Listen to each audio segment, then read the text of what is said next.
হাইরে বাবা রে বাবা, এমন অবস্থা, দাড়ি মোজ গাঞ্জা খেয়ে লাল বানাইছে, টর্চ লাইট মেরে মুখকুটি খুঁজে পাওয়া যায় না, বগলে চুল দিয়ে বেরি বের হয়েছে। আর সুন্দরবনে বসলে বান্দরবনের কি অবস্থা, কথাটা ঠিক কি না? ওদের কাছে যায় আর মানুষ লাফায়, কয় কি কি বলবো বলবো বলবো বলবো, রাগজান কইরে না। ওই যে মহিলাদের বললাম না, ওরস শরীফে জালাফালাফি করে আর কি গায় দেয়, গান গায়, কয় আমি পাগল দিওয়ানা হয়েছি, মুর্শিদেরই প্রেমে পড়েছি। আছে না নাই, আছে না নাই? যে মহিলা স্বামীকে বাদ দিয়া মুর্শিদের প্রেমে পড়ে, ওই মহিলার চরিত্র ঠিক আছে? আবার কত মহিলা আছে, কত ভণ্ড পীর আছে, মহিলারা যখন মাজারে যায়, মহিলা দেখে দুই হাত বাড়ায়, আয় মায় আয়।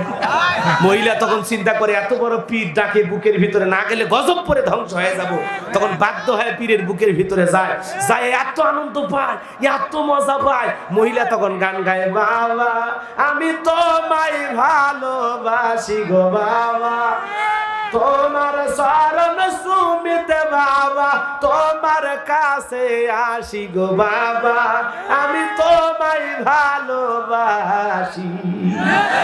এরকম ভান্ড আছে না?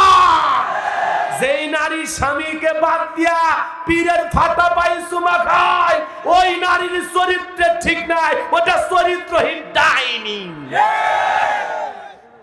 স্বামীর ভাই জীবনে চুমে খালি না, কথা কন না খেয়ে রাগ করেছেন আপনারা। তাহলে ভণ্ড বিড়ি যেখানে, পাক্কানে আল্লাহওয়ালারা যেখানে, খবরদার কোন মাজারে যেন আপনার বউ না যায়। বউকে বলবেন তোর কি কি জানা লাগে আমি জানাই দিচ্ছি।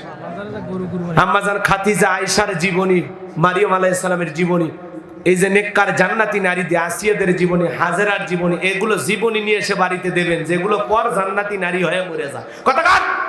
4টে আমলে নারীদের জন্য 8টা জান্নাতের দরজা খোলা, নামাজ, রোজা, ফরজ পর্দা, স্বামীর খেদমত, আর কিছুই করা লাগবে না। কথা ঠিক কিনা?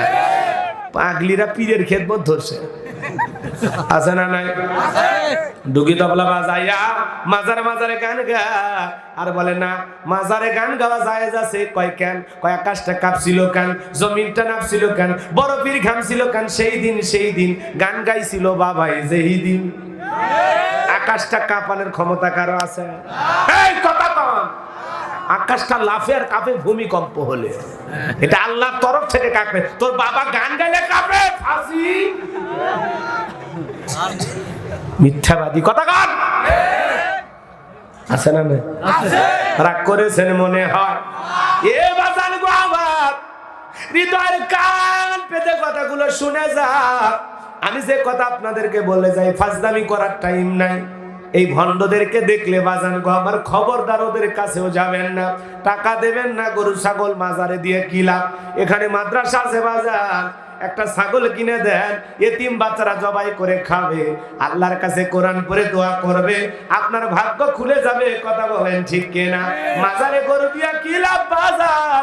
এলাকায় গরিব মেয়ে আছে, বিয়ে দিতে পারে না, ওই মেয়েটার বিয়ের অনুষ্ঠানে মেহমানদারি করায়, গরু জবাই করে খাওয়ায় দেন, আল্লাহর আরশ খুশি হবে। কথা বলেন ঠিক কিনা? আর বাবার দরবারে গরু দিয়া বাবা হয়ে যাচ্ছে কোটিপতি টাকাওয়ালা, আর গরিব মুরিদ বিনা চিকিৎসায় মারা যায়। কোন আল্লাহর ওলি 5 লাখ টাকার চেকও দান করে না। আল্লাহওয়ালারা দুনিয়া লোভী হয় না, আল্লাহওয়ালারা হয় আখেরাত পাগল। কথা কন না কেন? আখেরাত মুখী হয় আল্লাহওয়ালারা। রাগ করেছেন? কষ্ট পাইলে মাফ করে দেবেন। সামনের দিকে যাই, আমি যে কথা বলতে চাচ্ছিলাম, আল্লাহ পাক পৃথিবীর ভূখণ্ডে অনেকগুলো মানুষকে ক্ষমতা দিয়েছেন, এর মধ্যে 4 জন ব্যক্তিকে আল্লাহ পুরো পৃথিবীর সমস্ত ক্ষমতা দান করেছিলেন। বলেন মারহাবা। কয়জন ব্যক্তিকে? 4 জন ব্যক্তিকে আল্লাহ পাক পুরো পৃথিবীর রাজত্ব দান করেছিলেন, ক্ষমতা দান করেছিলেন। এর মধ্যে 2 জন হলো ইমানদার, একজন হলো আল্লাহর পয়গম্বর, নাম হলো নবী সুলাইমান। জোরে বলেন মারহাবা। আল্লাহ রাব্বুল আলামিন বলেন, ওয়ালাকাদ আতাইনা দাউদা সুলাইমানা ইলমা। আল্লাহ রাব্বুল আলামিন বলেন, আমি পয়গম্বর দাউদ এবং সুলাইমানকে ইলম দান করেছি, জ্ঞান দান করেছি। আর তারা ইলম আর জ্ঞান পাওয়ার পরে শুকরিয়া আদায় করেছিলেন কার? প্রশংসা করেছিলেন কার? আল্লাহর পয়গম্বর দাউদ আলাইহিস সালামকে আল্লাহ পাক একটি কিতাব দিয়েছিলেন, কিতাবের নাম হলো জাবুর। আল্লাহর পয়গম্বর যখন তার সুমধুর কণ্ঠে জাবুর কিতাব তিলাওয়াত করতেন, সমুদ্রের মাছগুলো পর্যন্ত পয়গম্বরের তিলাওয়াত শোনার জন্য কিনারায় ভিড় জমায়া দিত। সুবহানাল্লাহ। আল্লাহর পয়গম্বর দাউদ আলাইহিস সালাম জীবনের শেষ প্রান্তে আল্লাহকে ডেকে বলে, আল্লাহ আমি আপনার কাছে জানতে চাই আমার পরবর্তীতে আপনি কাকে ফিলিস্তিনের বাদশাহী দান করবেন, কাকে আপনি ফিলিস্তিনের ক্ষমতা দান করবেন। আল্লাহ ডেকে বলে, পয়গম্বর দাউদ তোমার পরবর্তীতে আমি তাকে ফিলিস্তিনের বাদশাহী দান করব। আমার পক্ষ থেকে নিয়ামতে বড় একটা সিন্ধুক যাবে, ভিতরে তিনটা জিনিস থাকবে। কোনটার নাম কি, কোনটা দিয়ে কি কাজ হয়, যে বলে দিতে পারবে, বুঝতে পারবেন পয়গম্বর তাকে আমি ফিলিস্তিনের বাদশাহী দান করব। বলেন মারহাবা। আল্লাহর পয়গম্বর দেশের জনগণের সামনে এই কথা প্রচার করলেন। হাজার হাজার জনগণকে ডেকে বলে, ও দেশের জনগণ শোনো দিয়া মন, আমি পয়গম্বর দাউদ তোমাদেরকে বলি, আল্লাহর পক্ষ থেকে একটা নিয়ামতে ভরা সিন্ধুক আসবে। সিন্ধুকের ভিতরে তিনটা জিনিস থাকবে। কোনটার নাম কি, কোনটা দিয়ে কি কাজ হবে, তোমরা কি কেউ জানো? হাজার হাজার মানুষ মাথা নত করে চলে যায়। পয়গম্বরের প্রশ্নের উত্তর কেউ দিতে পারলো না রে ভাই। এইবার পয়গম্বর চিন্তা করলো, এত জায়গায় দাওয়াত দিলাম, নিজের ঘরেও দাওয়াত দেওয়া দরকার আছে না নাই? এই কথা চিন্তা করে আল্লাহর নবী দাউদ তার ছেলে মেয়েগুলোকে একত্রিত করলেন। আল্লাহর পয়গম্বর দাউদ আলাইহিস সালাম ছেলে মেয়ের সংখ্যা হলো 40 জন। মারহাবা কর, সুবহানাল্লাহ বলেন। কয়জন? অনেকের সুবহানাল্লাহ বলতে গিয়ে কয় কি হুজুর। আমাদের স্লোগান সন্তান দুইটার বেশি নয়, একটা হলে ভালো হয়। আমার স্লোগান না হলে আরো ভালো হয়, খালি টোনা আর টুনি। ডিস্টার্ব করা কেউ নাই। এই কথা কর নাকি আপনারা? এটা তাম পৃথিবীর ইহুদি খ্রিস্টানেরা মাথার মধ্যে ভাইরাস ঢুকিয়েছে, ভাইরাস। কারণ তাম পৃথিবীতে মানুষের সংখ্যা 700 কোটির উপরে, এর মধ্যে মাত্র 170 কোটির মাত্র মুসলমান। এ বাজান গো আমার, সংখ্যায় যদি আমরা 350-400 কোটি মুসলমান হতে পারতাম, পৃথিবীর জালেমেরা মুসলমানের রক্ত নিয়ে খেলা করা তো দূরের কথা, মুসলমানের দিকে বাঁকা চোখে তাকানোর সাহস পৃথিবীর কোনো জালেমের ছিল না। শুধুমাত্র সংখ্যায় কম হওয়ার কারণে মুসলমানেরা যুগে যুগে মার খাচ্ছে। কথা বলেন ঠিক কিনা? কষ্ট পাচ্ছেন আপনারা? এজন্য বাজান গো আমার, আল্লাহর নবী দাউদ আলাইহিস সালাম সন্তান কয়জন? জোরে জোরে। আমরা আছি কমানের ধান্দায় একটা। কত মাহফিলে বলে, হুজুর আমার একমাত্র ছেলে বুলেট, আর কই না হুজুর রিক্স একবারই নিছি। আছে না না? আমি দিনাজপুরে ওয়াজ করতে গেলাম, এক মুরব্বী সন্তান এসে কয়, হুজুর দোয়া করেন। আমি বাজান কি হয় নাতি? কয় নাতি মানে আমারই। বলেন কি চাচা? কয় নাম্বার? কচ্ছে এটা 11 নাম্বার। আলহামদুলিল্লাহ। এখনো আছে। আমার গ্রামে একজন মানুষের 17টা সন্তান হয়েছে। মারহাবা কর। হ্যাঁ, আমার এক বড়ব্বা আছে, তারা মোটামুটি ভাই বোন মিলে প্রায় 15 জন, 11 জন, 9 জন, 7 জন, 6 জন, আমরাই 6 ভাই বোন। তো এরকম সন্তান পৃথিবীতে আছে, আর আমরা আছি একটা। দুধে বেশি হয়ে গেছে, আর হবেই না। মানে এখন সারা জীবন না হয় সেই ঔষধ খায়। আছে না? কত বড় খারাপ, চিন্তা করেন। রাগ করতেছেন আপনারা আমার কথা? এই বাজান মন খারাপ করতেছেন? এই তো কয়েকদিন আগে সৌদি আরবের একটা নারী একসাথে 10টা সন্তান জন্ম দিয়েছে। কয়টা? একসাথে কয়টা? 10টা। একসাথে কয়টা? একবারে একসাথে 10টাতে। আপনি যখন একবার নেওয়ার ধান্দা করবেন না, আল্লাহ চাইলে একসাথে 3, 4, 5, 7, 10টাও দিতে পারে। কথা কোন ঠিক কি না? আপনি আছেন কমানোর ধান্দায়, আল্লাহ আছেন বাড়ানোর ধান্দায়। রিজিকের মালিক কে? আল্লাহ। তা আপনি এত টেনশন করেন কেন? পরিবার পরিকল্পনা করা ভালো। ছেলেকে ডাক্তার বানাবো, এটাকে ইঞ্জিনিয়ার বানাবো, একে হাফেজ বানাবো, মুফতি বানাবো, মুহাদ্দিস বানাবো, এলাকার সবচাইতে বড় একটা নেতা বানাবো। সন্তানদেরকে নিয়ে পরিকল্পনা করা ভালো, কথা কন না কেন? পরিবার পরিকল্পনা করা কি ভালো, আমরা করি হলো মারিবার পরিকল্পনা। কথা কন ঠিক কিনা? এ বাজান 5টা 7টা 10টা সন্তান হলে আপনার কমে যাবে, রিজেক্ট পাবেন কোথায়, এই টেনশন করেন। ওই 10টা সন্তানের মধ্যে আল্লাহ এমন একটা সন্তান এমন এক জায়গায় নিয়ে যাবে, ওই এক সন্তান 10,000 মানুষকে প্রতিদিন খাওয়াবে, তাও টাকা কমবে না। কথা বল। রিজেকের মালিক কে? ওয়া মা মিন দাব্বাতিন ফিল আরদি ইল্লা আলাল্লাহি রিজকুহা। আল্লাহ রাব্বুল আলামিন বলেন, পৃথিবীতে এমন কোন বিচরণশীল প্রাণী নাই যার রিজেকের ব্যবস্থা আমি আল্লাহ আসমান থেকে করি না। ওই আটলান্টিক মহাসমুদ্রের গভীর অতল 33,000 ফিট পানির নিচে সামান্য বালি কোনার সাথে লেগে থাকা ছোট্ট একটা প্রাণী, তার রিজেকের ব্যবস্থা আমি আল্লাহ আসমান থেকে করি। জোরে বলেন মারহাবা। এ বাজার গো আমার, ওই বাবুই পাখিটা সকালবেলা নিদ থেকে বের হয়ে যায়, বিকেল বেলায় পেটটা পুরে নিরে ফিরাইয়া দেয় কে? আরো জোরে বলেন কে? এ বাজান গো আমার, ওই যে সমুদ্রে বড় বড় মাছগুলো, ওই তিমি মাছগুলো বের হয়ে যায়, ওদের খাবারের ব্যবস্থা করে দেয় কে?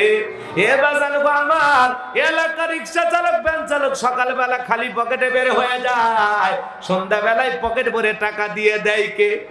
আরো জোরে বলেন কে? এলাকায় কত শিয়াল আছে বাজান, ওদের কি বাংলাদেশ ব্যাংকে অ্যাকাউন্ট আছে? না। ওদের কি এটিএম বুট আছে? ওরা রিজেক্ট পায় কোথায়? আর আশরাফুল মাখলুকাত রিজেকে টেনশন করে। কথা বল। রিজেক দেবেন কে? হ্যাঁ, বান্দার মতো বান্দা হওয়া লাগবে, গোলামের মতো গোলাম হওয়া লাগবে। আল্লাহ না খাওয়ায় মারবে না। কথা কন না কেন? রাগ করেছেন মনে হয়? এ বাজান চলে, লম্বা হয়ে যাবে, এজন্য সন্তানের সংখ্যা বাড়ানোর দরকার আছে না? না, হ্যাঁ, এক চুল ওষুধ খাওয়াবেন না, আল্লাহ যে কটা দেয়। কথা কন না কেন? হ্যাঁ, রিজেকের মালিক আল্লাহ, আল্লাহ যা দেয় আপনি নিয়ে খুশি থাকেন। রাগ করতেছেন? করেন, আমার তাতে কোনো সমস্যা নেই, এলাকায় না আসলেও চলবে। আমার ভাইরা, চেয়ারম্যান সাহেব মনে মনে খুশি, যাক যত সন্তান বেশি হবে আমার ভোটার বাড়বে। আমার ভাইরা, হৃদয়ের কান পেতে কথাগুলো শুনে যান। আমি যে কথা বলতে চাই, আল্লাহর নবী দাউদ আলাইহিস সালাম ছেলে মেয়েকে একত্রিত করলেন, কন্যা সন্তান 21 জন, ছেলে সন্তান 19 জন। জোরে কোন মারহাবা। আল্লাহর নবী দাউদ আলাইহিস সালাম দেখে বলে, আমার সন্তানেরা, আল্লাহর পক্ষ থেকে একটা নিয়ামতে ভরা সিন্ধুক আসবে, সিন্ধুকের ভিতরে 3টা জিনিস থাকবে, কোনটার নাম কি, কোনটা দিয়ে কি কাজ হয়, তোমরা কি কেউ বলতে পারবা?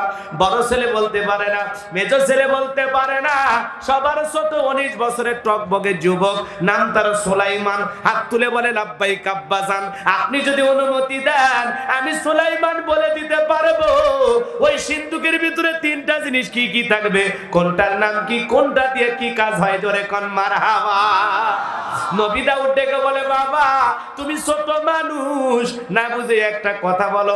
আল্লাহর পয়গাম্বার দাউদ আলাইহিস সালামের সন্তান সুলাইমান ডেকে বলে, আব্বা আমার একেবারে ছোট মনে করবেন না, আমার বয়স যখন 14-15 হয়ে গেছে, আমি যখন জঙ্গলের পাশ দিয়ে হেঁটে যাই, ওই জঙ্গলের একটা প্রাণী আর একটা প্রাণীর সাথে, একটা পশু আর একটা পশুর সাথে কি ভাষায় কথা বলে, কি কথা বলে, আমি পশু প্রাণীর ভাষাও বুঝতে পারি। ও আব্বাজান, আমাদের একেবারে ছোট মনে করবেন না। দূর আকাশে পাখি ডানা মেলে উড়ে যায়, ওই একটা পাখি আর একটা পাখির সাথে উঠতে গিয়ে চলতে গিয়ে কি কথা বলে, কোন ভাষায় কথা বলে, আমি জমিনের উপর দাঁড়াইয়া পাখিদের ভাষাও বুঝতে পারি। নবী সুলাইমানকে আল্লাহ এমন ইলম দান করেছিলেন বাজান, পিপিলিকার ভাষা পর্যন্ত বুঝতো। জোরে কোন সুবহানাল্লাহ। সেই নবী সুলাইমান বলে দিবেন সিন্ধুকের 3টা জিনিস কি কি, কোনটার নাম কি, কোনটা দিয়ে কি কাজ হয়। আপনারা কি শুনবেন? কারা কারা শুনবেন? 2 হাত তুলে দেখান। লিল্লাহে তাকবীর। আল্লাহ পাক তাহলে দুইজন ইমানদারকে ক্ষমতা দান করেছিলেন, একজন হলো নবী সুলাইমান আর একজন হলো বাদশা জুলকারনাইন, যাকে আল্লাহ পাক পুরো পৃথিবীতে সূর্য উদয় হতে সূর্য অস্তগামী পর্যন্ত বিশাল এরিয়ার বাদশা দান করেছিল। এ বাজান গো আমার, বাদশাহী পাওয়ার পর বাদশা জুলকারনাইন সমাজে আদল ইনসাফ প্রতিষ্ঠিত করেছিল। এই জন্য আল্লাহ পাক বাদশা জুলকারনাইনকে পৃথিবীর ভূখণ্ডে 1600 বছর হায়াত দিয়েছিল। কত বছর? আপনার আবার বাপ দাদার 14 গোষ্ঠীর হায়াত এক জায়গায় করলে হবে? 1600 বছর আল্লাহ হায়াত দিয়েছিল, 1600 বছর ক্ষমতা পেয়েছিল। কত কম এখন দেয় না কেন? আর কয়েক বছর পাইলে আমরা লাফালাফি করি, কথা কর না কেন? হে বাজান গো আমার, আপনার আমার এই যে প্রিয় চেয়ারম্যান 25 বছর ধরে জনগণের নেতা, আল্লাহ যদি পায়, আল্লাহ যদি চায়, আমাদের এলাকায় একটা চেয়ারম্যান ছিল মরা চেয়ারম্যান। হুজুর কথা বুঝলাম না, মরা চেয়ারম্যান মানে চেয়ারম্যান থাকা অবস্থায় মরে গেছে। 37 না 38 বছর চেয়ারম্যান থাকা অবস্থায় লোকটা মারা গেছে। উনি দাঁড়ানো মানে পাস, দাঁড়ালেই পাস, দাঁড়ালেই পাস, মানে এত জনপ্রিয়তা ছিল। কথা কন না? 25 বছর ধরে চেয়ারম্যানই করা সার্টিফিকেট ব্যাপার না, 30 বছর ধরে 40 বছর ধরে রাজনীতি করা, এটা বিশাল ব্যাপার। এটা হলো মানুষের ভালোবাসা ছাড়া সম্ভব হয় না। কথা বলে ঠিক কি না? সম্মানিত ভাইরা আমার, আমি যে কথা বলতে চাই বাজান, বাদশা জুলকারনাইনকে আল্লাহ পাক মুজিজার ঘোড়া দান করেছিলেন। এই ঘোড়া নিয়ে পুরো পৃথিবীটা জীবন দশায় 2 বার সফর করেছিলেন। মারহাবা কর। এই বাজান গো আমার, তাহলে একজন হলো নবী সুলাইমান আর একজন হলো বাদশা জুলকারনাইন, আর 2 জন কাফেরকে আল্লাহ পাক পুরো পৃথিবীর রাজত্ব দিয়েছিল। এক নাম্বার হলো জালেম বাদশা বখতেনাসর। কি নাম? কি নাম? বখতেনাসর। হৃদয়ের কান পেতে কথাগুলো শুনে যাবেন। আল্লাহর নবী দানিয়েল আলাইহিস সালাম, তার জামানায় আল্লাহ পাক জালেম বাদশা বখতেনাসরকে পাঠায়া দিয়েছিল। এ বাজান গো আমার, আল্লাহর নবী দানিয়েল আলাইহিস সালাম কওমের মানুষগুলোকে ডেকে ডেকে আল্লাহর পথে দাওয়াত দিতে লাগলেন, মানুষদেরকে সুন্দর করে দাওয়াত দিতে লাগলেন। আল্লাহর নবী দানিয়েল আলাইহিস সালামের দাওয়াত তারা ভালো মতো গ্রহণ করলো না। আল্লাহর নবী দানিয়েল আলাইহিস সালাম বনি ইসরাইলদেরকে ডেকে বলেন, ইয়া বানি ইসরাঈল আযকুরু নি'মাতি আল্লাতী আন'আমতু আলাইকুম ওয়া আন্নী ফাদ্দালতুকুম আলাল আলামিন।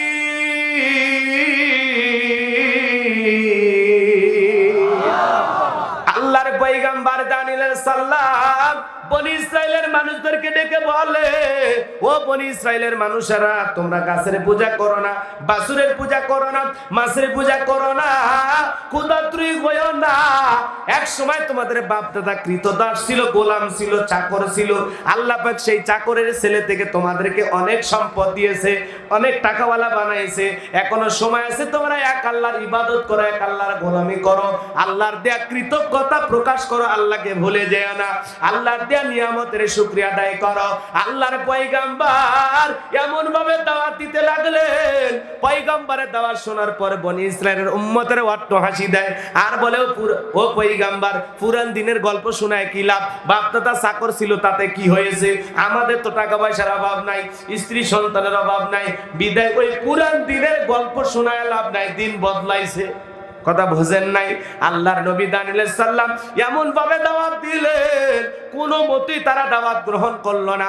পয়গম্বর দিনের দাওয়াত দেয়, রাতেও দাওয়াত দেয়। দাওয়াত দিতে দিতে আল্লাহর পয়গম্বর বলে, ও বনি ইসরাইলের মানুষেরা শোনো, কোন জামানার মানুষ যদি আল্লাহকে ভুলে যায়, কোন জামানার মানুষ যদি খোদাদ্রোহী হয়ে যায়, খুব বেশি বাড়াবাড়ি করে, দাম্ভিকতা অহংকার করে, আল্লাহ পাক ওই জামানার মানুষের জন্য 2 ধরনের আযাব পাঠায়। একটা হলো আসমান জমিনের আযাব, গজব দিয়ে আল্লাহ পাক ধ্বংস করে দেয়, আর না হয় তাদের ভাগ্যে জালেম শাসক পাঠায়া দেয়। এখনো সময় আছে, তোমরা এক আল্লাহর ইবাদত করো, এক আল্লাহর গুণগান গাও। আল্লাহর নবী দানিয়েল আলাইহিস সালাম দাওয়াত দিতে লাগলেন, কিন্তু তারা দাওয়াত গ্রহণ করলো না। তারা মাত্র হাসি দিল, ঠাট্টা বিদ্রুপ করলো, হাসি তামাশায় সব কথা উড়িয়ে দিল। পয়গম্বরের কথা নিয়ে তারা এক মিনিটও চিন্তা ভাবনা করলো না। তখন আল্লাহ পাক ওই বনি ইসরাইলের ওই উম্মতদের উপরে জালেম শাসক বখতেনাসরকে পাঠায়া দিল। জালেম বাদশা বখতেনাসর যখন তাদের নেতা হয়ে গেল, ৭০,০০০ মানুষকে হত্যা করলো। ওই এলাকার মানুষগুলোকে, নিরপরাধ মানুষগুলোকে ধরে জেলখানায় বন্দী করলো। আল্লাহর পয়গম্বর দানিয়েল আলাইহিস সালাম সহ তার ৭০,০০০ উম্মতকে জেলখানায় বন্দী করলো। আল্লাহর নবী কোন জায়গায়? কথা বল। আল্লাহর নবী কোন জায়গায়? নবী মানুষ জেলখানায়, মাথায় খারাপ হয় হুজুর কয় গিয়ে নবীরা জেলখানায় যায় নাই। কথা কন না কা? কারা পাঠাইছে? জালেমেরা পাঠাইছে। কথা কন ঠিক কিনা? এ বাজান গো, আমার হৃদয়ের কান পেতে কথাগুলো শুনবেন। এই দুনিয়াতে যারা মুমিন তারাই তো অত্যাচারিত হবে, যারা ইমানদার নেককার দাবি করবে তাদের জীবনেই তো পরীক্ষা আসবে।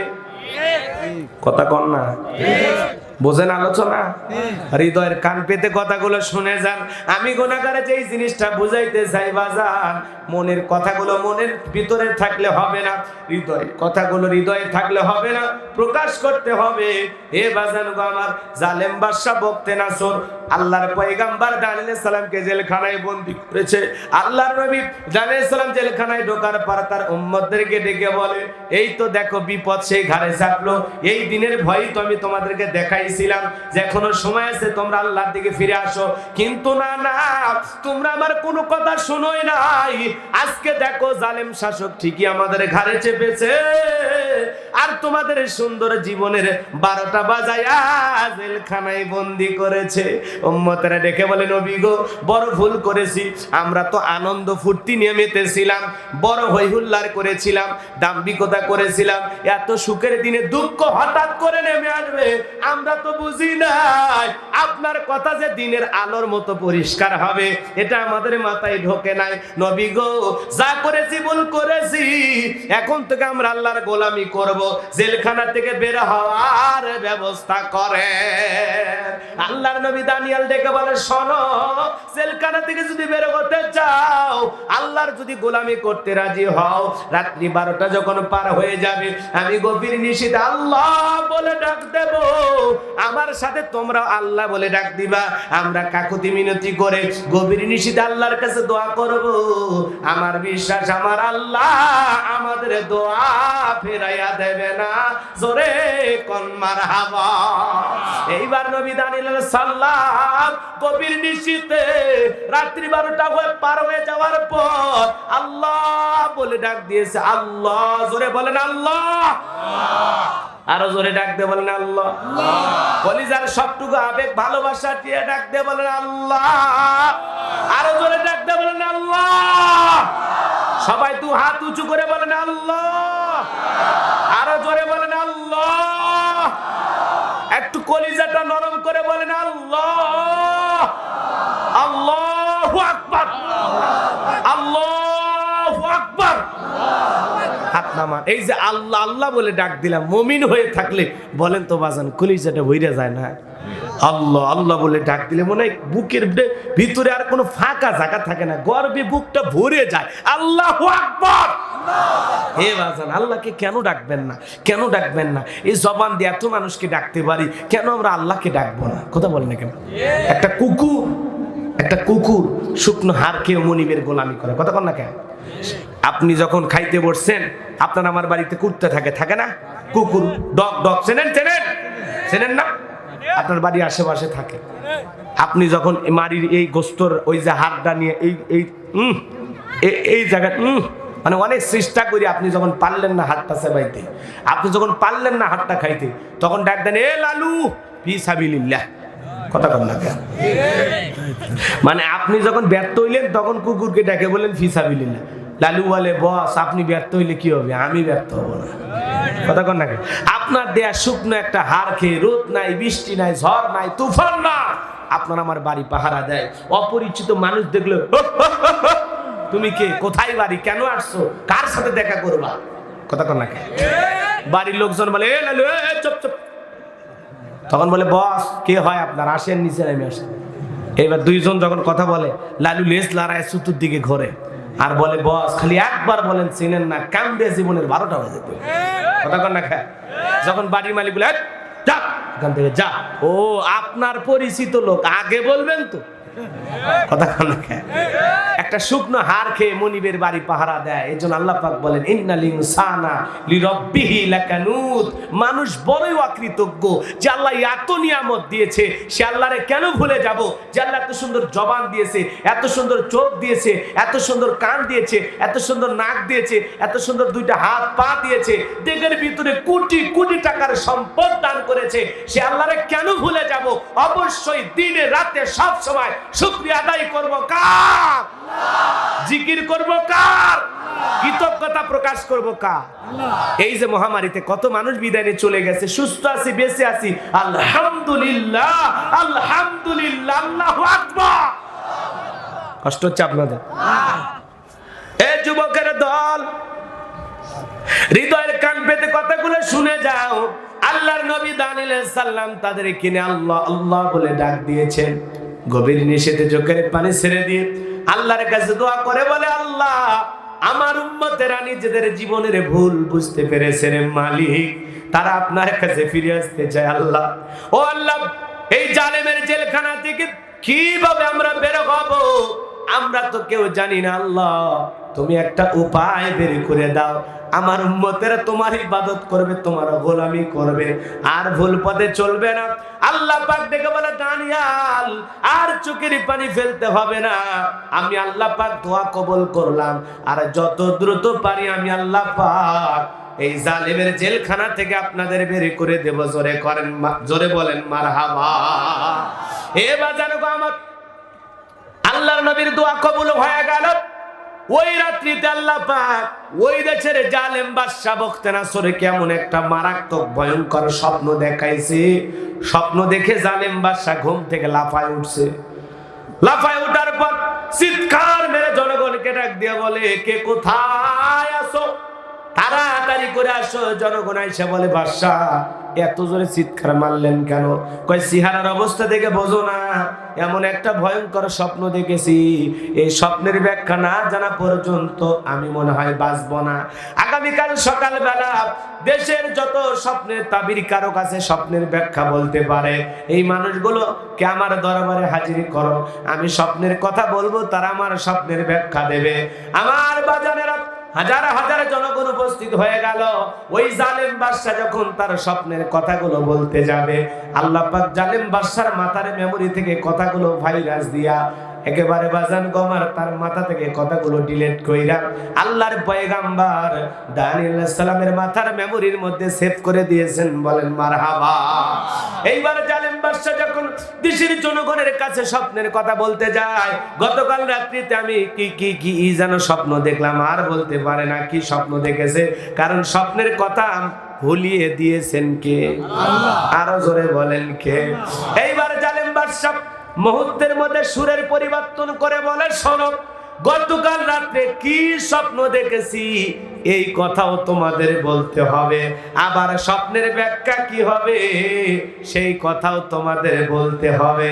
লোকজন দেখে বলে বাদশা এ তো পাগলামি কথা, স্বপ্ন দেখেছেন আপনি, আমরা কিভাবে বলবো, তাই কি বলা যায়? কথা বলে না? আপনি আর আপনার স্ত্রী ঘুমাচ্ছেন, আপনি স্বপ্নের মধ্যে 14ই ফেব্রুয়ারি পালন করতে গিয়ে আর একটা নারীর হাত ধরে পার্কে নিয়ে যা ঘোরাঘুরি করতেছেন। আপনার বউ যদি টের পাইতো আপনি আপনার বিবিকে রাইকে অন্য নারীকে নিয়ে স্বপ্নের মধ্যে ঘুরতেছেন, ঘুমাইতে দিত না লাত্তি মেরে খাট থেকে ফেলে দিত? কথা কন থাকে। কিন্তু আপনি স্বপ্নে যে অন্য আর একটা নারী ঘোরে, আপনার বউ টের পায়? জোরে বলেন পায়? আপনার স্ত্রী আবার আপনার রাইকে আর একটা পুরুষ নিয়ে ঘোরাঘুরি করে, আপনি টের পান না। স্বপ্নে আপনাদের সাপ তারা করে, বাপরে বাপ, সাপের ভয়ে মনে মরে গেছে, কিন্তু ঘুম থেকে উঠে সাপ খুঁজে পাওয়া যায়? টিনের বেড়ালা ঘরে ঘুম পারে, ব্যবসা বাণিজ্য করতে করতে স্বপ্নে এত টাকার মালিক হয়ে গেছে, বাপরে বাপ, শ্যামলীপাড়া বাস স্ট্যান্ডে 3 তলা দিয়ে বাড়ি করছে, আয়া বুয়ো চাকর চাকরি নিয়ে বাড়িতে রেখে দিছে, ওদেরকে বলতেছে এক কাপ চা দিয়া যা, মারছে থাপ্পড় সেই চিড়ে খেতায়। স্বপ্নে ঘর নাই ভ্যালু নেই, কথা কার ঠিক কি না? কত স্বপ্ন আমরা জীবনে দেখলাম, ঘুম ভাঙলে কি স্বপ্ন পূরণ হয়? কত যুবক নায়িকাদের ছবি নিয়ে এসে ঘর বইরে রাখছে, কথা কন। ঘুমানোর আগে বলা, আরে এরকম নায়িকা গুলো যদি আমার জীবনে বউ হয়ে আসতো, আহ কি যে শান্তি পাইতাম। ঘুমের ঘরে দেখে স্বপ্নে ওই নায়িকা ওর বুকের ওপর, কথা কন না খেয়ে। এরকম আছে না নয়? যুবকেরা আলতু ফালতু স্বপ্ন দেখা ওদের জীবনটা ওরা শেষ করে দিল। সৎ চিন্তা থাকলে ভালো স্বপ্ন দেখে, কথা কন না কেন? আর খারাপ চিন্তা থাকলে খারাপ চিন্তাগুলো স্বপ্নের মধ্যে চলে এসে যায়। আল্লাহ আমাদের ভালো চিন্তা করার তৌফিক দান করুক, জোরে কোন আমিন। আরো জোরে বলেন আমিন। তার মানে স্বপ্ন আমি কি দেখি আমার বউ জানে না, বউ কি দেখে আমি জানি না, আপনি কি দেখেন আমি জানি না, আমি কি দেখি আপনি জানেন। ওই লোকগুলো ডেকে বলে, বাদশাহ আপনি কি স্বপ্ন দেখেছেন? আমরা তো বলতে পারবো না। বাদশাহ ডেকে বলে, কেন তোমরা নাকি গায়েব জানো? তোমাদের কাছে নাকি গায়েবের খবর আছে? তোমরা বড় বড় আল্লাহওয়ালা দাবি করো, আর গতকাল রাত্রে কি স্বপ্ন দেখেছে এই গায়েবের খবর তোমাদের কাছে নাই। তোমাদের গায়েবের 12টা বাজাবো। 7 দিনের আলটিমেটাম দিলাম, এই 7 দিনের মধ্যে আমি স্বপ্নে কি দেখেছি তাও বলতে হবে, স্বপ্নের ব্যাখ্যা বলতে হবে। যদি না পারো 7 দিন পরে সবাইকে শুলিতে চড়াবো, ফাঁসি দিয়ে মারবো। জালেমদের কাছে তো অপরাধ করা লাগে না, অপরাধ করে একজন শাস্তি পায় 1000 জন। কথা কি বোঝা গেল? স্বপ্ন দেখছে বাদশা, টেনশন বাদশার, সেই টেনশন জনগণের উপর চাপায়া দিচ্ছে। খালি চাপায়া দিচ্ছে না, মারার হুমকি দিচ্ছে, কথা কন না খেয়া। রাগ করেছেন মনে হয়।